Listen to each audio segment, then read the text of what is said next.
It is 11:30 at night. Oh damn, we got so close to my real time and the in-game time lining up.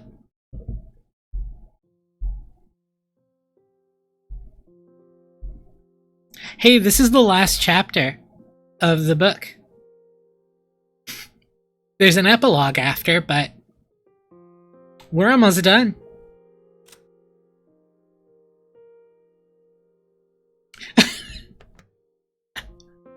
Well, what's wrong, everyone? What, do you think... What? What's the problem?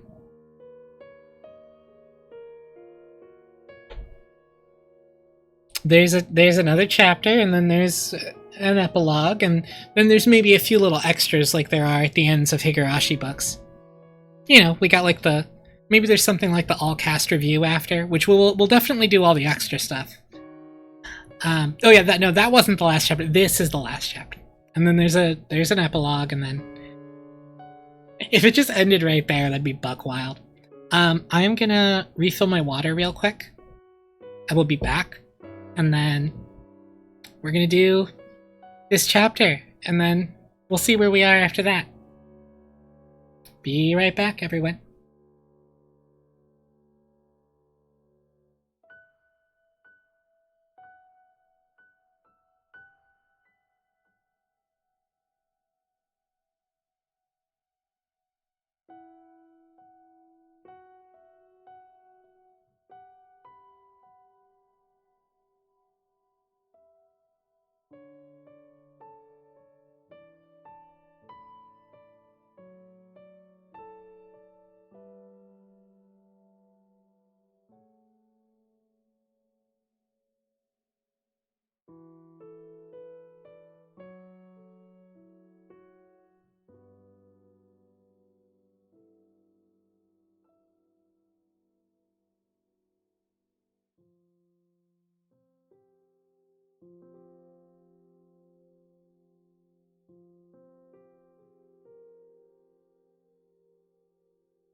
Thank you. Hi, hello. Hello, everyone.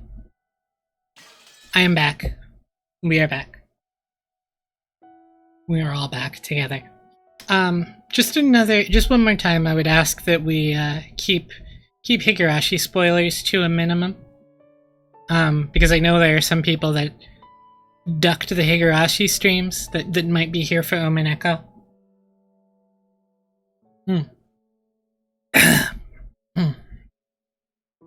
But we're good to go.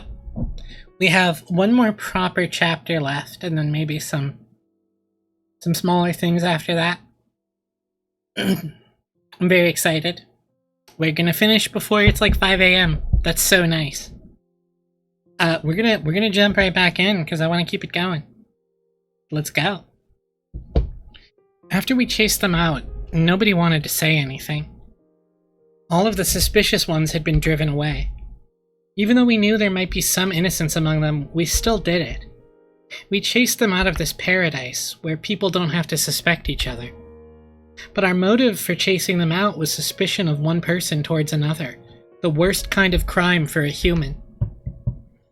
If we had accepted the existence of a 19th person, of the witch, then we all might still be talking face to face, trusting in each other. In that instant, we had agreed to chase out all of the suspicious people. But had that been the right thing to do? During this endless silence, we could do nothing but be quietly tormented by that sin. Aunt Natsui faced the door, without letting go of her rifle for even an instant, sitting far back in the sofa. Okay, so I am going to ask that we keep Higurashi spoilers to a minimum. However, when things like a theme that was in Higurashi reappears in Umineko, like the concept of a sin and suspecting other people, I think it's okay to, point that out. We don't have to, stick our fingers in our ears and pretend we do not see it.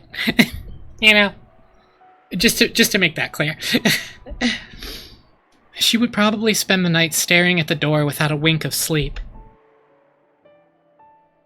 George Aniki gazed through a gap in the closed curtains by the window, looking down at the courtyard and the mansion that surrounded it. I didn't know whether he was checking to see if a suspicious shadow would become visible through the window, or whether he was wondering to himself about something. Jessica was sitting sideways on the sofa next to Aunt Natsui, with a dead expression on her face.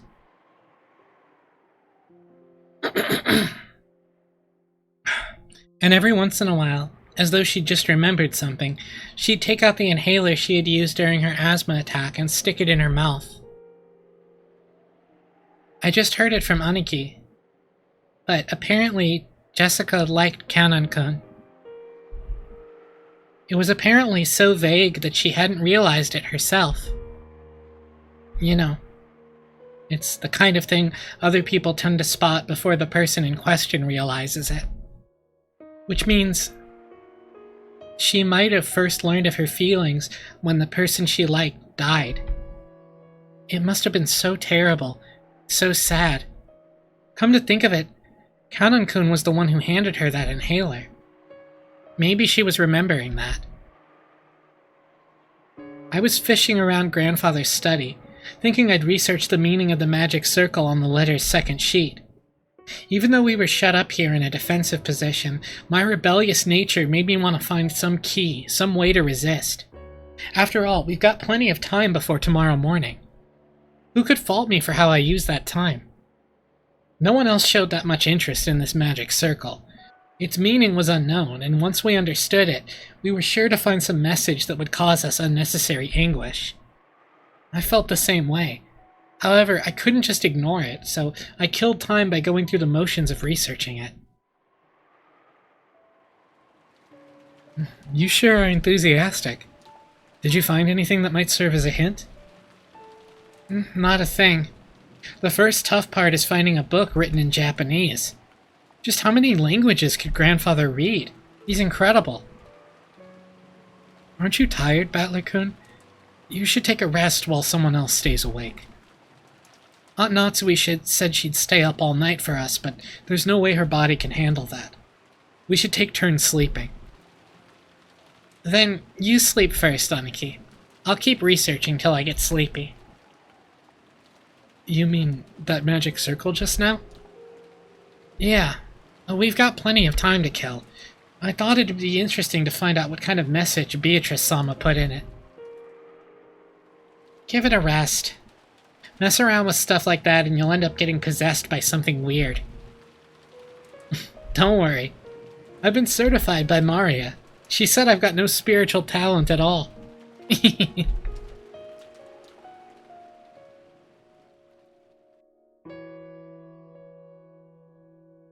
Were we too cruel to Maria?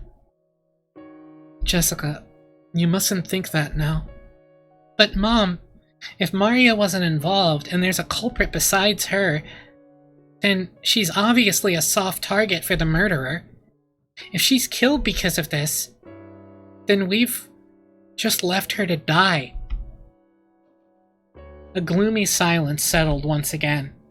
It looked like Jessica regretted letting her emotions take hold of her and snapping at Maria. She's always been like that, always acting tough and regretting it later. I understand how you feel, but Maria was in close contact with the culprit, and she might have been siding with them, talking like that over and over to further confuse matters. I am relieved that we chased them out. That's pretty harsh, Aunt Natsue. Couldn't it just have been the nonsense of a 9-year-old girl? It probably wasn't very convincing to hear that coming from me. I myself thought that Maria was creepy on several occasions, even doubting her true nature. And when Maria was chased out of this room, I couldn't deny I'd felt some relief. If that is the case, then tomorrow we will apologize for what we did. I will take full responsibility for chasing them out of this room. This isn't something the rest of you have to worry about. I could feel a tragic determination in Aunt Natsue's words. To protect her own daughter, she had resolutely chased out the suspicious ones. And if, as a result, she had to watch the people who had been unfortunately suspected die, so be it. She was prepared to take full responsibility. Why does Maria have to keep saying stuff like that? She's bringing about her own ruin. I think the reason Maria-chan adores witches and magic so much might be Aunt Rosa. Aunt Rosa? What does she have to do with this? Didn't you realize it too, Butler-kun? Maria-chan's real father ran off somewhere a long time ago. Although Aunt Rosa tried to confuse the issue by saying he's on a foreign business trip. Talking about Rosa-san's family has become a kind of taboo in the Yoshiramiya family. I think Aunt Rosa thought about remarrying, but I also believe Maria-chan may have become her shackles and made that quite difficult. After all, she sometimes got really emotional and hit Maria-chan. George, is that how you want to word that? You sure that's how you want to word that, George? I agree with you there. It looked like Aunt Rosa was trying hard to like Maria. Which means that she didn't really like her. She might have thought of Maria as someone who stood in the way of her remarrying. I think that emotional rejection from her mother must have left some deep scars on her young heart. So she learned about this occult hobby from somewhere and immersed herself in it to bury the holes in her heart. Did you know? To Maria-chan, the image of a witch isn't negative at all. Remember yesterday at the beach when she showed us her notebook? Yeah, it was full of all those fun-looking scribbles. Yesterday when we were down by the beach doubting the witch, Maria got all riled up and started explaining about witches. And not one of the pages had shown a picture of an ugly witch. They were all brightly colored, beautiful, cute witches who looked like they were having fun. There was absolutely nothing sinister about them, like a boy might have imagined. They were beings adorned with beautiful dresses, who could grant anyone's dreams with their mysterious magic and who made everyone happy. The sorrow of not being loved by her mother. Had Maria sought help from witches as beings who could give her happiness and save her?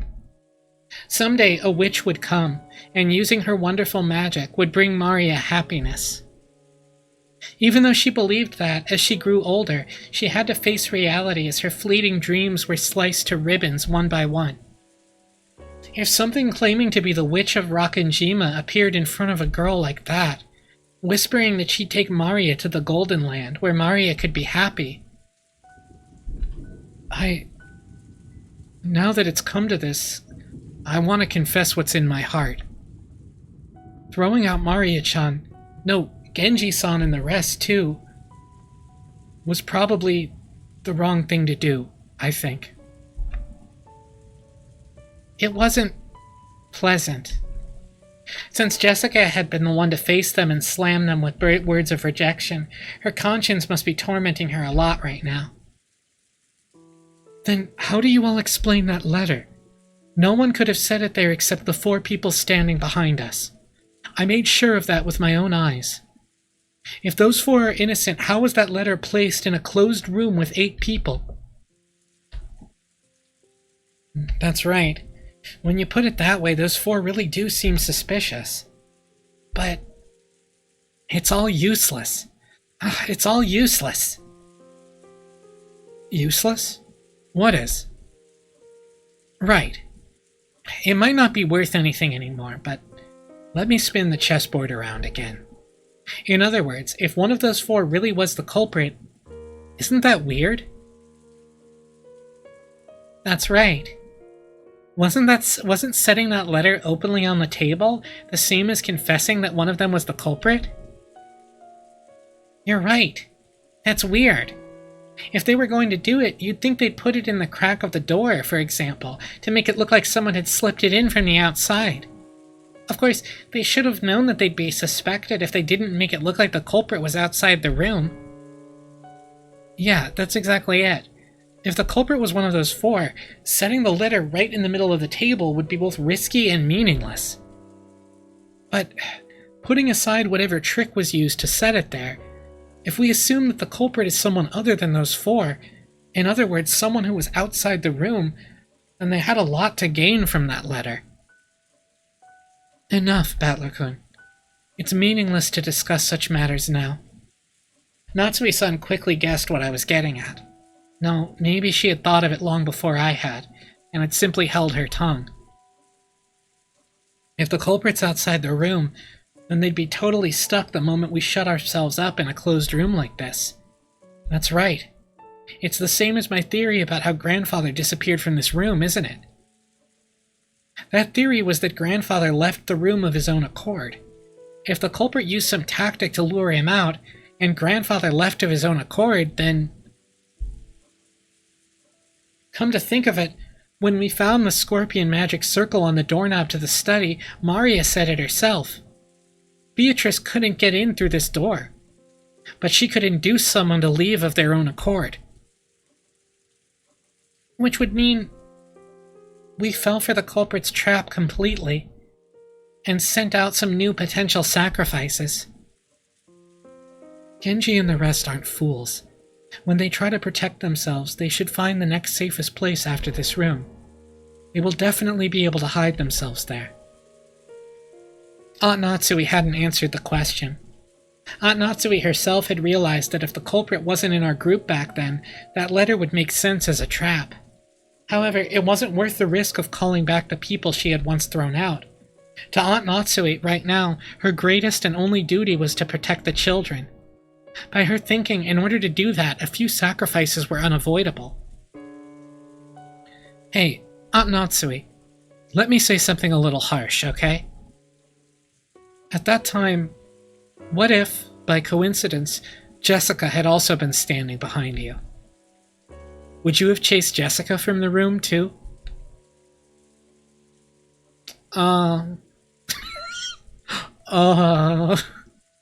Headache. It's true that a lot of brutal things have happened, but as a mother, you thought you should protect your daughter no matter what. Because of that duty, you chased them out, even though you knew that you'd eventually be held responsible for it. Oh, thank you, Sarge.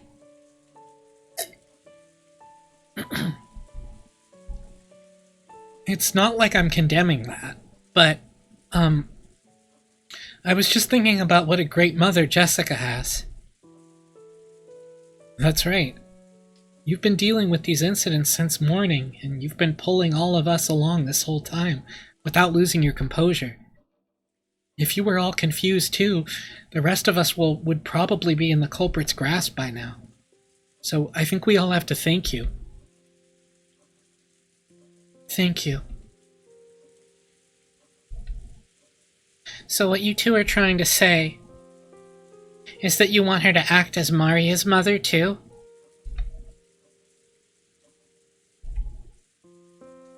I always thought of Maria as a real little sister and adored her. And yet, a few things happened, we got a little confused, and I've said a lot of mean things to her, hurting her. Mom, please, let's stay together with Maria. No, everyone. There was no culprit among us. The culprit in this case is the witch, Beatrice, okay? So, let's stop suspecting each other. You fuckers. Is this the game's OST? Yeah, this is Voiceless is the name of this track. Aunt Natsui closed her eyes for a short while. Was she coping with her throbbing headache again? Or was she thinking of something? When they say Among Us, it's good for chat engagement, I guess. You are my precious daughter, the one I finally received a whole 12 years after I married my husband. I would become the worst kind of demon to protect you. That was some pretty strong language at the end there. She realized very well that her words were an idealized view of what a mother should be, but even so, she was strongly resolved to protect her daughter, even if she had to become a demon. But that was her guilty conscience tormenting her. Today's been so long. So many things happened in one day, and we've been driven into a corner so thoroughly. I wonder if we have the right to greet tomorrow the way we are now. There it is. I found it. It's this magic circle. Inside the book I'd been flipping through, I had found the same magic circle that had been drawn on the second sheet of the letter. George Aniki peered at it as well.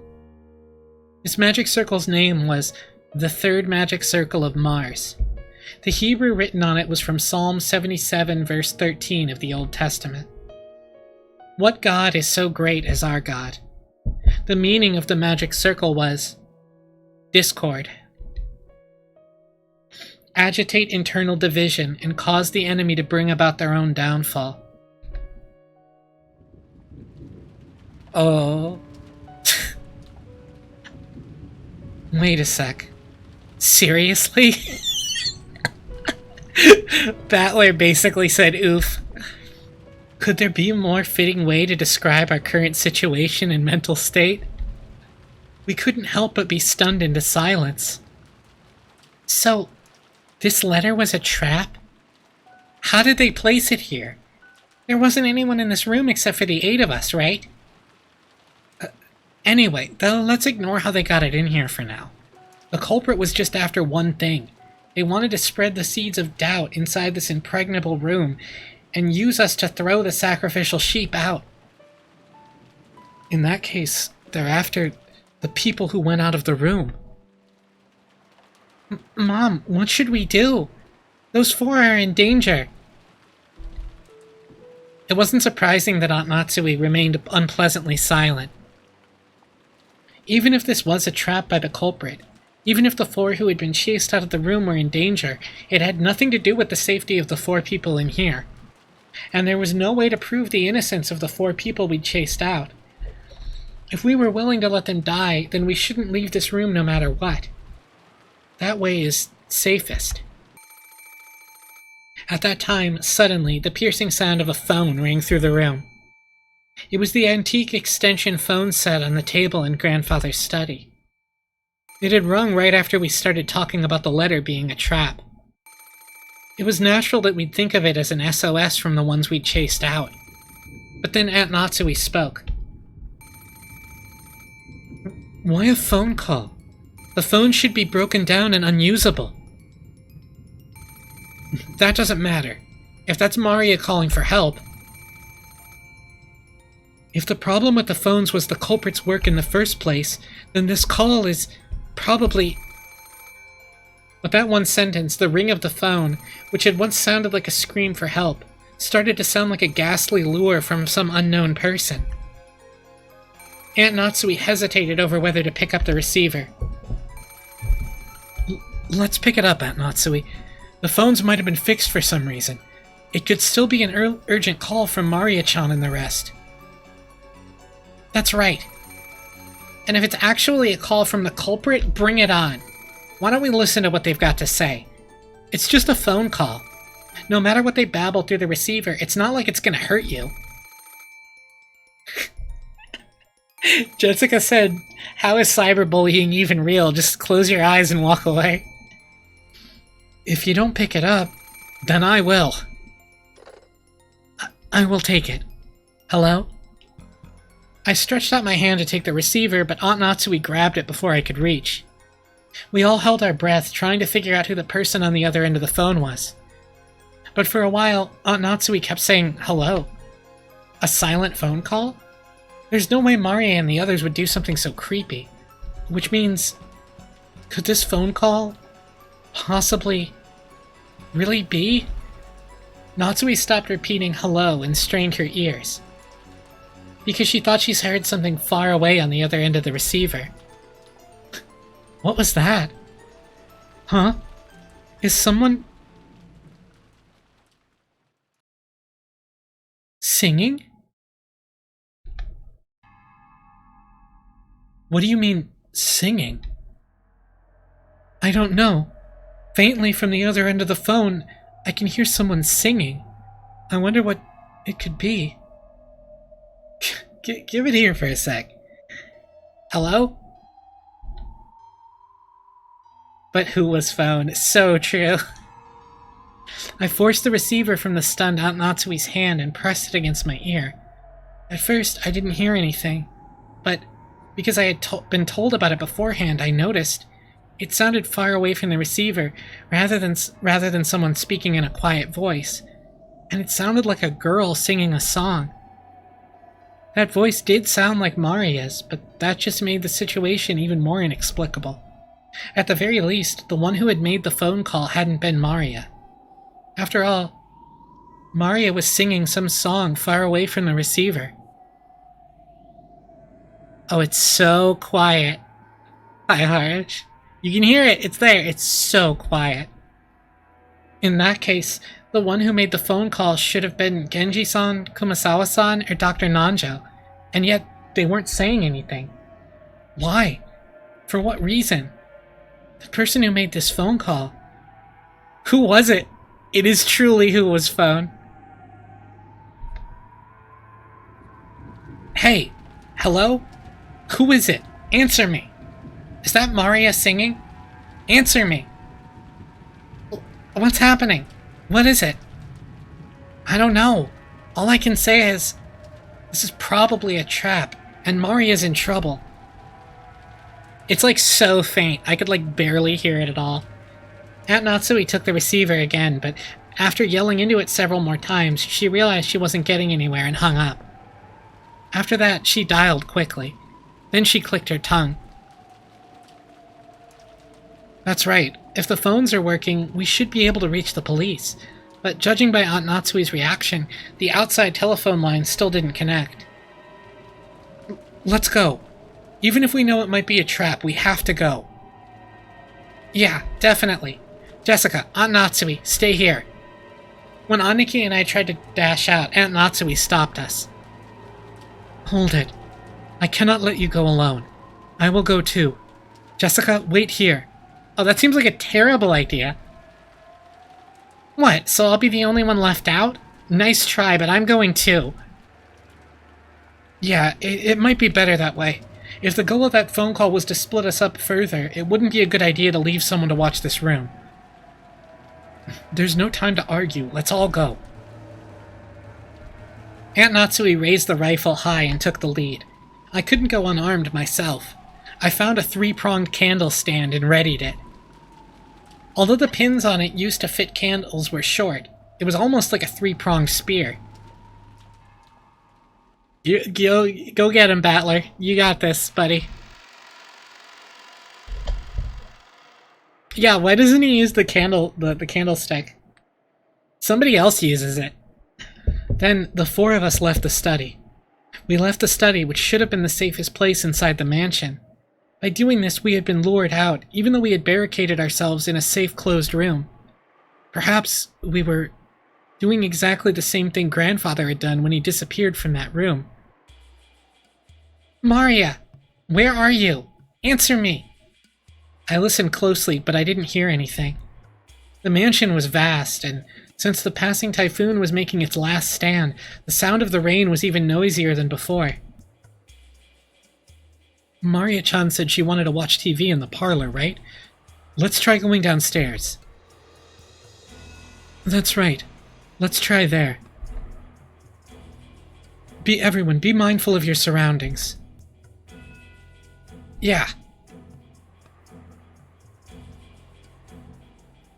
With Aunt Natsui in the center, her rifle readied and her finger on the trigger, we moved in a group, our backs together, checking our surroundings in all directions. It was just as though the magic of that magic circle designed to spread discord had worked.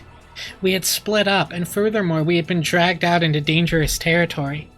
In other words, even now, we were doing just what the culprit wanted us to do. This was a separate world where it wouldn't be odd for anything to suddenly occur. Aunt Natsui nervously pointed the barrel of the gun at every dark spot and shadow. It felt like that motion was out of fear rather than caution. But the rifle she held in her hands should have been a trump card that the culprit feared. I've been thinking, it wouldn't be impossible to stick one of those ice picks into someone's chest, like in Kanon's case. But splitting the skull and sticking them into the forehead, like in my parents' case, wouldn't be that easy. You think the culprit had that kind of animal strength? They probably had some kind of weapon, a device that can shoot or pound in those ice picks. That handle was too short to be driven in deeply by a human's strength alone. Either way, they have enough force to break through a skull. I heard Kennon's wound reached as far as his lungs. If you happen to see your opponent, don't go forward. You mustn't move away from my back. Just how sinister and frightening was the weapon that could shoot those creepy ice picks? And could I do anything to combat it with just this candle stand in my hand? In the first murder, the culprit probably assaulted all 4 of our parents at once as they discussed the inheritance problem in the dining hall. And there were 4 of us here now. Apparently, I wasn't the only person thinking this. George Aniki, Jessica, and of course Aunt Natsui were stretching their senses to the utmost limit, in the highest and worst state of tension, slowly advancing one step then another. Ugh, what have we done? Because of the seeds of doubt spread by that one letter, we threw Maria and the rest into the middle of this terrifying world.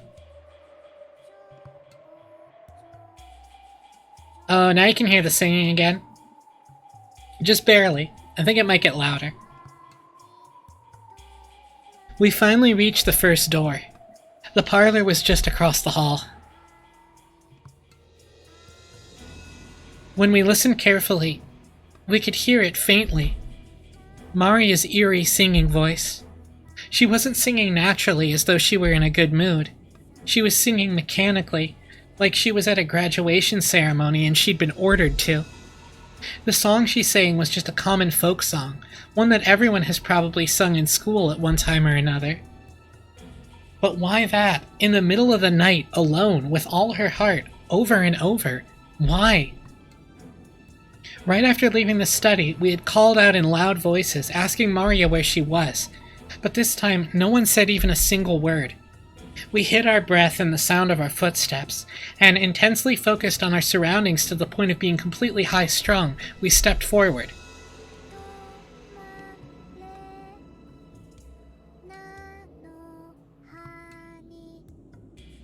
Oh, that's really good. That's really good. Hello, Maria. The door to the parlor was closed, but we could hear Maria's singing voice through it. Aunt Natsui put her hand on the handle of the doorknob, when George Aniki stopped her. I'll open the door. Aunt Natsui, Battler-kun, ready your weapons. Understood. Take care. They might attack as soon as we open it. George Nisan, watch yourself. Sure. Then, I'll open it. Huh? He tried to open it, but immediately felt the hard resistance of the lock. What, you think it's not gonna be locked? Come on! Aunt Natsui took the bundle of keys from her pocket and gave them to George. They were about 10 keys, and none of us had a clue which was which. Because of this, George had to fumble around loudly and test several of the keys. Since we had hidden our footsteps, preparing to make a surprise attack on the room, this felt almost fatal. The whole time, we could hear Maria's voice from the parlor, singing the same song over and over. It was like a broken, crazy cassette tape. We'd been in that room almost constantly since morning. All the frightening things had occurred outside that room. That had left us with the impression that only this room was safe. That baseless impression was quickly falling apart. It's open. Thank you. George-kun, Jessica, move behind me. Aunt Natsui, let's jump in at the same time and split in different directions. If we just stand around after closing the door, those ice picks might fly right through the center. I agree. Ready? I really wish I could say no. I readied myself. If they're gonna be throwing ice picks, I'll whack them with this candle stand. You got it, Batley. Go! Aunt Natsui and I rammed the door before flying into the parlor. Quickly splitting up left and right and searching the parlor for someone who might be waiting for us. But what our eyes landed upon was an incredibly strange sight. The parlor was stained with blood. This place where we spent almost the entire day, where we pressed in together to protect ourselves from some unknown malice, had been stained with fresh blood, had become an ocean of blood. On the floor lay Genji-san, Kumasawa-san, and Dr. Nanjo, their entire bodies stained bright red with the blood.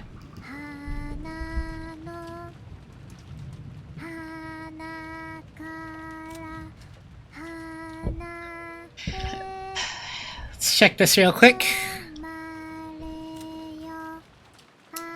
Family Dr. Nanjo, found in the parlor.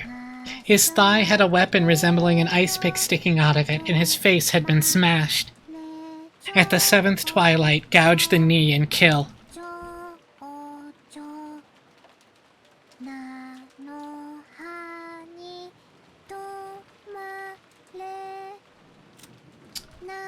Servant Genji, found in the parlor.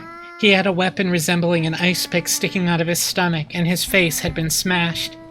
At the 6th twilight, gouge the stomach and kill.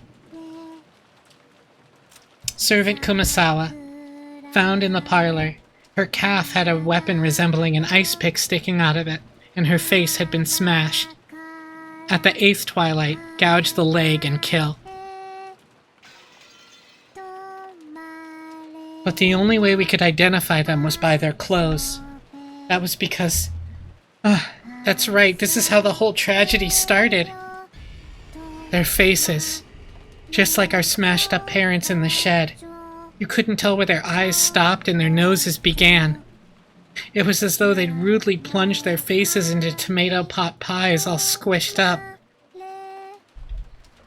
And that wasn't all. Their bodies had other wounds. It was those demon ice picks. They were in Genji-san's stomach, Dr. Nanjo's thigh. No, his knee? That's right, of course it's his knee. In the epitaph, the sixth twilight was the stomach, and on the seventh twilight, the knee was gouged. So after seeing one of them stuck in Kumasawa Bachan's calf, I couldn't help masochistically laughing. Ah, that's right. On the sixth twilight, gouge the stomach and kill.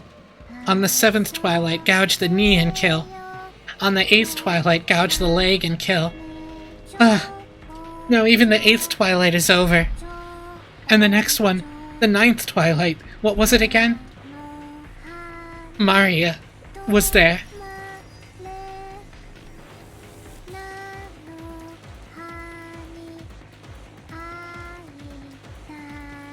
This is a good one.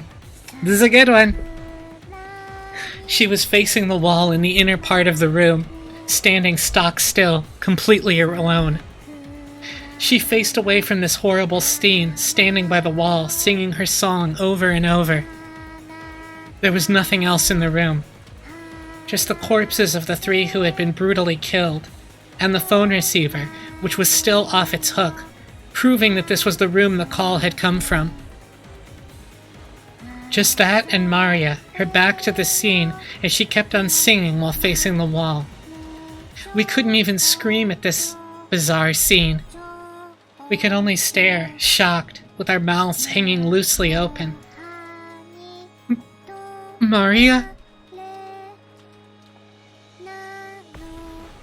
Jessica called out to her, but Maria showed no reaction. Alone, she kept singing on and on. We had come here trying to save Maria from some approaching danger. So, now that we had found her, we should have been running up to Maria, hugging her, joyous that she was safe. I love the contrast between what is happening and Golden Slaughterer playing. And yet, not one of us could do that. Everyone thought it, but they couldn't say it. After all, because that's right. Even if that's crazy. No, it couldn't be. Maria, stop singing. Are you listening? At some point, Natsui and I had pointed our weapons at Maria's back. I yelled at Maria in a violent voice, but there was no reaction. She just kept singing. With the candle stand still readied, I ran up to her and violently slammed my hand down on her shoulder. Then I pulled on her shoulder, forcing her to turn around. Whoa. Ugh. Maria's small body was quickly pulled down and fell. And, as though unhappy at having her singing interrupted, Maria looked at my face with her usual expression. Even in this gruesome situation, she was just like normal. Maria, what is this? Who did it? Beatrice. Cut that crap! I threw the candle stand I'd been holding against the wall. The violence of that reckless sound should have gone straight into Maria's heart, but Maria's expression didn't change at all.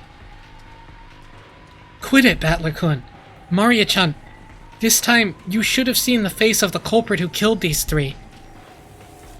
Was that culprit the same Beatrice who gave you the letter? Beatrice. Well, in that case, it's certain. There is a 19th person. Beatrice does exist. Then, Maria, will you at least tell me this much? How did they kill these three people? What did they use to kill them in such a brutal way? I don't know. How could you not know? It happened in this room. Are you trying to tell me you were so absorbed in singing that you didn't notice? Calm down, Battler-kun. Maria-chan, talk to me, okay? George Aniki, as he always did, crouched down next to Maria so that their eyes met and talked to her very kindly. Maria-chan, why were you facing the wall and singing? Ugh. Beatrice said to face the wall and keep singing for a long time. Ugh. So, did Beatrice come here? Were Genji-san and the rest still alive then? Ugh. Everyone came into the parlor together and sat down. Genji-san made sure to lock the door. It was locked when we got here, but then how did Beatrice get into the parlor? Ugh. Beatrice is a witch, so locks don't matter. She turned into butterflies and came in through the crack in the door. Huh? Calmly joking at a time like this? Like hell that happened. What are you saying? You can't believe it? That's why I didn't want to say. No matter how I say it, you won't believe. But Beatrice is a witch. She can do anything with her miraculous magic. That's why Beatrice doesn't care whether a door is locked or not. And then, after Beatrice appeared, what happened to everyone? Beatrice talked to us. She said grandfather's study was protected by a powerful force, and she couldn't enter no matter what she did. So she told us she'd select 3 sacrifices from the 4 people in the parlor. Everyone said no way. Kumasawa-san kept saying no way, no way. But Beatrice chose. And when she did, Beatrice said I'd be fine. Why do you think? It's because of the scorpion charm with the 5th magic circle of Mars. The one Battler used to pray for my safety. The one he put his feelings into. Because of that power, Beatrice couldn't do anything to me. And me alone. So, she decided to use the other 3 as sacrifices. After that, Beatrice spoke. Come, face the wall and sing a song for me. You will sing lots and lots of songs, so no matter what happens, no matter what you hear, you won't hear, you won't hear, you won't know. Come, sing lots of fun songs for me. So I was singing the whole time, over and over. So I didn't hear anything, didn't know anything. And then all of you came. Ugh. Are you asking us to believe that? You think we're stupid? Then who will you suspect this time? Will you suspect me? Gonna try killing me right here? Even if you do that, Beatrice won't stop existing. Now, the 8th twilight is over, and Beatrice will revive. Are you serious? I've had enough of that talk. As if witches could exist. As if I'd let myself get tricked. I won't accept it. Beatrice doesn't exist. I definitely won't accept it. So I won't let her exist. I won't let her revive. This legend will remain a legend forever. I won't acknowledge something like that. Quit it, Battler. It's not like Maria killed them or let them die. But Beatrice came and Maria had to obey. Was unable to resist. Huh? Aunt Natsui? She isn't here. Huh? What? Mom? Where did she go? Just now, she left by herself, reading a letter. A letter? That makes sense. The culprit must be so exhilarated now that we've reached the 8th twilight. They might have left a letter so that they could brag even more. We were so wrapped up in questioning Maria that we forgot to look for a letter. But even as well-armed as she was, why had she left the room by herself in this dangerous mansion after reading it? Jessica tried to chase after her and tugged at the handle to the door, but it resisted strangely and wouldn't open. Mom! Mom! What's going on? Open up! Open up! It was only natural. Natsui had picked up the candle stand, which Battler had thrown at the wall, which had fallen to the floor. She had then skillfully wedged it between the doorknobs on the double doors like a bolt, holding them closed. The intricate design of the candle stand caused it to get caught solidly, and it really did make a sturdy seal on the door. The tragic scream of a daughter for her mother. Did it reach Natsui's ears or not? Well, that's a tough one to solve. That's a tough one, isn't it?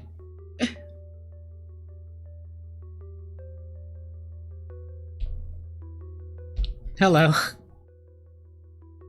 Natsui's figure was alone in the entrance hall. It was the place decorated by the portrait of Beatrice. Natsui threw down Beatrice's last letter, the one she had read in the parlor, readied her rifle again, and in a voice that rang clear, yelled in the massive space that was the entrance hall. I am Ushirimiya Natsui, representative of the Ushirimiya family. Show yourself. Golden Witch Beatrice! The entrance hall was dimly lit. Other than a faint light which shone on the center of the room, everything was blotted out by the jet-black darkness. In that darkness, butterflies glittered in gold, squirmed, twinkled, and sneered. Natsui gave one more huge gulp and pointed the cold barrel of the gun at the gold butterflies. So you have finally shown yourself. I still can't believe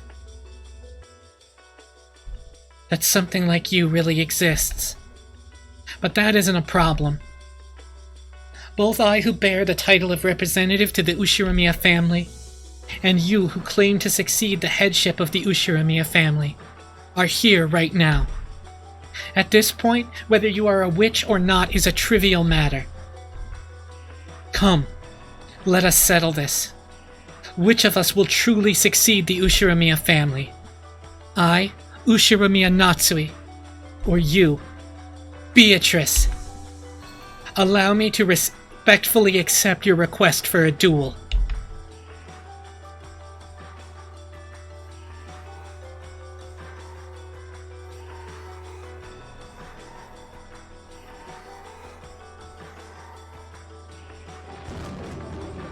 The gold butterflies slowly formed a human shape, which walked into the dim light. Natsui readied the rifle and glared. The witch raised her golden staff overhead and laughed. Natsui's finger slowly squeezed the trigger. And go!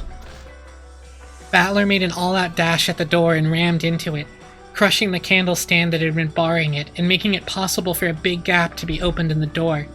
He kept kicking the candle stand through that gap, and the door was finally released.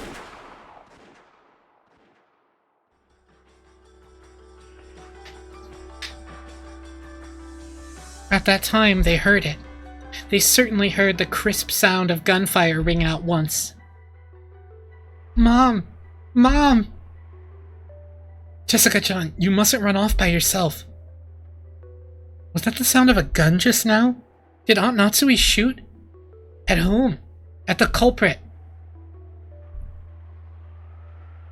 The noise had come from the entrance hall, and the entrance hall looked like a stage. Like the heroine of a tragedy, on the ground and bathed in light, arrayed in the beauty of that silence. Aunt Natsui lay face up, crumpled on the floor.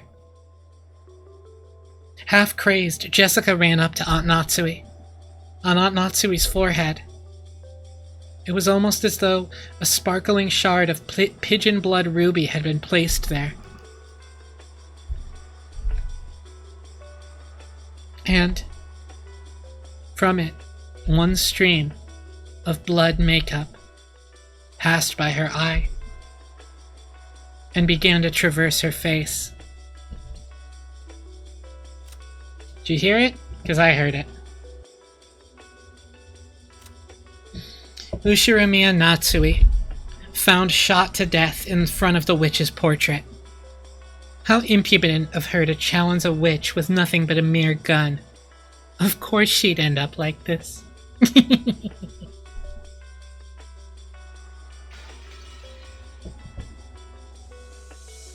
The faint smell of gunpowder smoke came from the barrel of the rifle Aunt Natsui still grasped. Huh? Then she shot herself in the forehead? Why? Mom! I don't get it. Why did Aunt Natsui run away alone? And why did she shoot through her own forehead? Maria-chan, Aunt Natsui left the room after reading a letter, right? There's no letter here. Damn it, what did Aunt Natsui read? And why was she lured out here? I don't know. Who cares about that? What the hell? Why did she kill herself? Why did she leave me all alone? Jessica clung to her mother's corpse, crying earnestly. My body was consumed with an anger I didn't know what to do with, and I snatched the rifle from Aunt Natsui's hand. I spun around, pointing the barrel of the gun into the darkness on all sides, as though I was pointing a light from a lighthouse, trying to find the culprit. George Aniki, even in this situation, was trying to calmly figure something out, but that might have been a fruitless effort. And only Maria was completely indifferent. So this is all supposed to be some kind of predetermined fate? No, that's not it. This is all a prelude to a wonderful world. The door to the Golden Land will finally open. On the 9th twilight, the witch shall revive, and none shall be left alive. And on the 10th twilight, at journey's end, you shall attain the power of the Golden Land's treasure, once and for the last time. With this, everything is over, Beatrice. Congratulations. Congratulations. So lead me to the Golden Land you told me of. Right now. There, all of the dead will be revived, and even lost love will be restored. So, in Maria's eyes, it's just as though all of today's tragedies didn't happen. It's as though all the time she spent deprived of love never happened. Stop it! What's so fun? What's to be congratulated? There were 18 people on this island. 14 are dead. Only the 4 of us are left. I'm definitely not gonna die. Until the night is over. No, until the typhoon passes and the seagulls gather again in the harbor, I'm definitely not gonna die. I'll stay alive. I'll stay alive no matter what. Give it up, Battler. Guns are useless against witches. Survival and all that stuff doesn't matter, because it's over. The journey has already ended. See? Look at the clock. Huh? The clock. Hearing those words, I looked at my wristwatch. Both needles were almost touching near the top. Very soon, it will be 12 o'clock at night. In other words, midnight. When you think about it, isn't midnight a strange time? It can be called 2400 hours, and it can also be called 0 hour. It's the hour at the culmination of the previous day, and at the same time, it's hour 0 as the next day begins. Beatrice! Maria suddenly called out happily and ran towards the darkness. It was almost as though Beatrice was somewhere in that darkness, and Maria was running up to her. As Jessica hugged her mother's corpse, as George Aniki stood there, confused, I looked down at the barrel of the rifle, gazing into the darkness. The space in front of Beatrice's portrait lay in that direction, and the thing Maria was running up to was the portrait's subject. You've got to be kidding me. This is just impossible. Like I'd fall for something like this. Witches don't exist. I won't accept it. Something like you shouldn't exist. Because this is a human world. You think I could accept something that's not human? I definitely won't accept it. When I pulled hard on the rifle's lever, the cartridge was ejected, fell on the floor, and a new cartridge was loaded. Then I sighted the witch down the barrel. Maria turned around.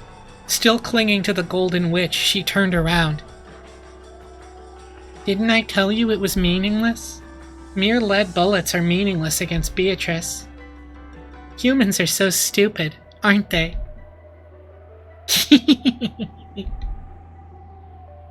I won't accept the existence of witches. Who are you? Just try moving one step. Just try moving one finger. I'll blast you away.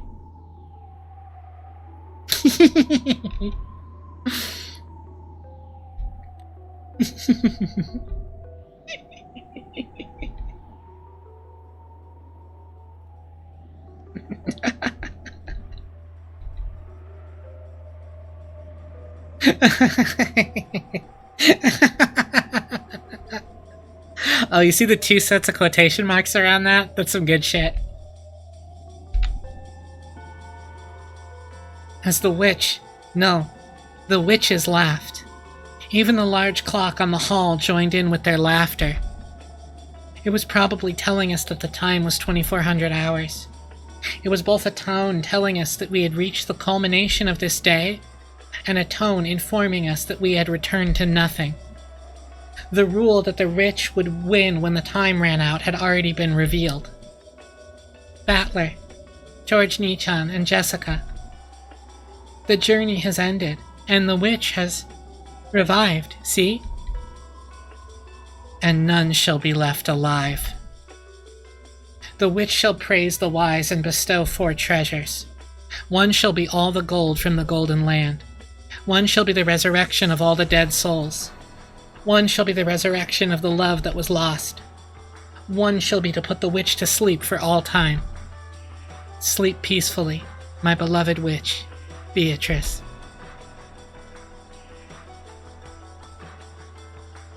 Hello. White woman spotted. It's midnight.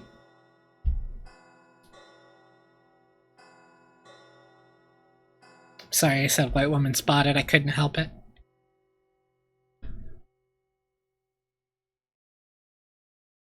Okay, get your reading glasses ready. This is gonna go by quickly. I'm gonna try to read it as fast as I can. If you've been around for Higurashi, you know the drill a little bit. This is gonna move, so read what you can. I'm gonna try to read everything I can too. The storm passed, and the leaden clouds that had enshrouded the island for so long cleared away. From the rifts between the clouds, sunbeams shone, and yesterday's storm seemed like a lie. Just as someone had wished, the seagulls returned to the harbor once again and let their lively cries be heard. Afterwards, the police came and conducted an investigation of the scene. The corpses of the children, who were thought to have survived near the very end, were never found. However, because of the body parts that were discovered and the unimaginably gruesome nature of the scene, the police were forced to conclude that the chances of survival for any of the 18, even the children, seemed hopelessly dim.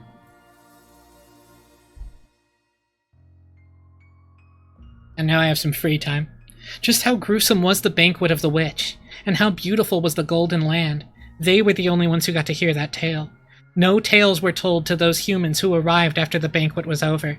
The best they could do was imagine what might have happened during those 2 days. However, the witch was fickle. She made a point of leaving behind this tale, which didn't need to be heard, and it was allowed to spread. Then, many years later, a strange wine bottle that had drifted on the waves to the pier of a neighboring island was pulled out by a fisherman. Inside it was a thin, tightly rolled notebook fragment. Written upon it in cramped small letters, written there, was this tale.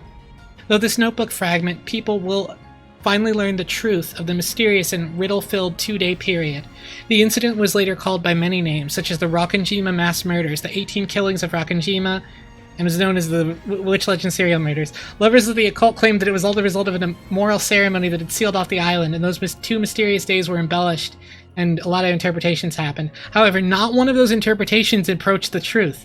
Furthermore, while the notebook fragment described this mysterious incident, it did not reveal the truth of what happened there, or perhaps even the writer didn't know what the truth was. According to the writer, her name was Ushiramiya Maria. Incidentally, as a result of an all-out police investigation, part of Maria's body, a piece of her jaw, was discovered. At that gruesome scene, there had been many body parts that couldn't be identified as belonging to any specific person, so it's probably fair to say this jaw was an extremely fortunate find. Maria's chance of survival was very low. And so, let us conclude this tale with the final section of the notebook fragment that Ushiramiya Maria left behind. By the time you have read this, I will probably be dead. Although there may or may not be a corpse, you who have read this, please find out the truth. That is my only wish.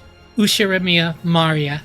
To this very day, the truth of the Witch Legend serial murders has never been brought to light. First game, Legend of the Golden Witch, result. Ushiramiya Kraus died on first twilight. Ushiramiya Rudolph died on first twilight. Same with Ushiramiya Kyrie, Rosa, Shannon, and Goda. Ushiramiya Eva died on the second twilight, pierced through the forehead by stake of Asmodeus. Hideyoshi pierced by stake of Beelzebub. Kinzo, fourth twilight, pierced by stake of Mammon. Kanon, fifth twilight, pierced by stake of Satan. Genji, sixth twilight, stake of Lucifer. Nanjo, seventh twilight, stake of Belphegor. Kumazawa, 8th Twilight, Stake of Leviathan. 9th Twilight, the witch praised her nobility. George, missing on the 10th Twilight, acknowledged the existence of the witch and prostrated himself. The witch invited her to the Golden Land. Same with Jessica and Maria Battler, died on the The witch will praise the wise and should bestow some treasures. George chose his lost fiancé. Jessica chose the boy she had liked and lost. Maria chose the lost love of her mother. Sleep peacefully, Beatrice. Let nothing disturb your slumber ever again. The winder is the golden witch Beatrice. Time ran out before even one of the 18 people could solve the epitaph. When the seagulls cried, none were left alive.